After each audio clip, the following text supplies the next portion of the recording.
নমস্কার বন্ধুরা, পদ্মদির রান্নাঘরে আপনাদের সবাইকে স্বাগত। আজকের আমি আপনাদের সাথে শেয়ার করব একটি দারুণ টেস্টি সর্ষে বাটা দিয়ে তেলাপিয়া মাছের ঝালের রেসিপি। একবার আমার মতো করে এইভাবে মাছের ঝাল বানিয়ে দেখুন, স্বাদ একদম মুখে লেগে থাকবে। আশা করছি আপনাদের খুব ভালো লাগবে। এখানে আমি 4 পিস তেলাপিয়া মাছ ভালো করে ধুয়ে জল ঝরিয়ে রেখেছি। মাছের মধ্যে প্রথমেই মিশিয়ে দিচ্ছি পরিমাণ মতো লবণ আর হাফ চামচের মতো হলুদের গুঁড়ো। লবণ হলুদকে খুব ভালো করে মাছের সঙ্গে হাত দিয়ে ঘষে ঘষে মেখে নেব।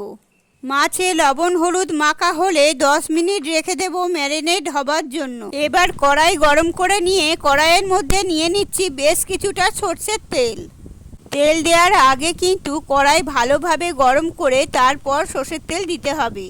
তেলকে কড়াইতে এইভাবে পেস্ট করে দিতে হবে, তাতে করে কড়াইতে একটা ননস্টিক একটা লেয়ার তৈরি হয়ে যায় আর তাতে করে মাছ ভেজে নিতে বেশ সুবিধা হয়।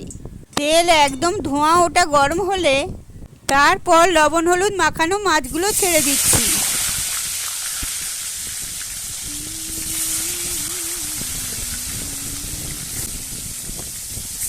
ভেজে নেওয়ার জন্য প্রথম অবস্থায় একটু সময় মাছ ছেড়ে দেওয়ার পর অপেক্ষা করতে হবে। নিচ থেকে সুন্দর রং ধরলে এবার মাছকে পাল্টে নিচ্ছি।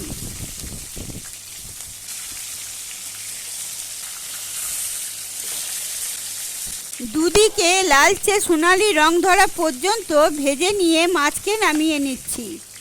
এর থেকে কিন্তু বেশি কড়া করে ভাজবার প্রয়োজন নেই। মাছকে এই রকম লালচে রং ধরিয়ে ভেজে নিলে মাছের ঝাল খেতে বেশ ভালো হয়। গ্যাসের ফ্লেমটা মিডিয়াম করে দিলাম। ওই তেলের মধ্যে দিয়ে দিচ্ছি সামান্য পরিমাণ কালো জিরে। কালো জিরেটা কয়েক সেকেন্ড ভেজে নেব। তারপর একটা মাঝারি সাইজের টমেটোকে ছোট টুকরো করে কেটে দিয়ে দিচ্ছি। টমেটোকে 2 থেকে 3 মিনিট একটু কষিয়ে নেব, যাতে করে টমেটোর কাঁচা গন্ধ চলে যায়। এবারে এর মধ্যে দিয়ে দিচ্ছি হাফ টিস্পুনের মতো লঙ্কার গুঁড়ো, দিয়ে দিচ্ছি হাফ টিস্পুনের মতো হলুদের গুঁড়ো আর দিয়ে দিচ্ছি 4টে চেরা কাঁচা লঙ্কা।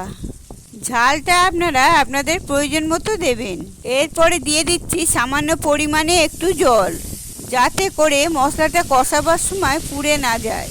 মশলাটা 2 থেকে 3 মিনিট একটু ভালো করে কষিয়ে নিতে হবে।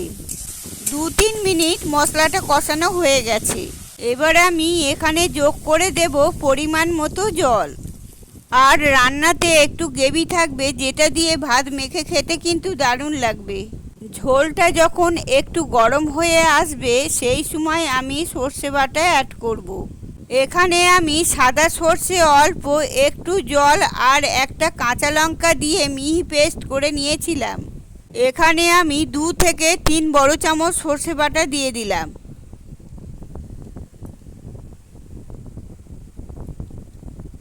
এরপরে দিয়ে দিলাম স্বাদ অনুযায়ী লবণ। এবার সর্ষে বাটা আর নুনটা ঝোলের সাথে খুব ভালো করে মিশিয়ে দেব। ঝোলটা যখন ফুটে আসবে সেই সময় তেলাপিয়া মাছ ভাজাগুলোকে দিয়ে দিতে হবে।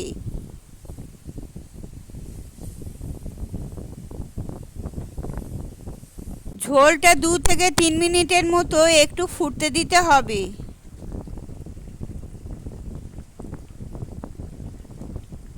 3 মিনিট হয়ে গেলে নামানোর আগে মাছের উপর থেকে 2 চামচের মতো সর্ষের তেল দিয়ে দিলাম আর অল্প একটু ধনেপাতা কুচি ছড়িয়ে দিলাম। সর্ষের তেল আর ধনেপাতা দেওয়ার পর অল্প একটু নাড়াচাড়া করে দিয়ে গ্যাসের ফ্লেমটাকে বন্ধ করে দিলাম। আর এই রকমভাবে খুবই কম সময়ের মধ্যে সর্ষে বাটা দিয়ে তেলাপিয়া মাছের ঝাল তৈরি হয়ে গেল। আর এই রকম তেলাপিয়া মাছের ঝাল হলে দুপুরে কিন্তু ভাতের সাথে আর কিছু লাগে না। তাহলে বন্ধুরা, আপনাদের যদি আজকের এই রেসিপিটা ভালো লেগে থাকে তাহলে লাইক, শেয়ার আর কমেন্ট করে জানাবেন। আর আপনারা যদি আমার চ্যানেলে নতুন হয়ে থাকেন অবশ্যই আমার চ্যানেলটাকে সাবস্ক্রাইব করে দেবেন আর পাশে থাকা বেল আইকনটা ক্লিক করে দেবেন। আমার পরবর্তী নতুন রান্নার নোটিফিকেশান সবার আগে পাবার জন্য। ভালো থাকবেন, সুস্থ থাকবেন, ধন্যবাদ।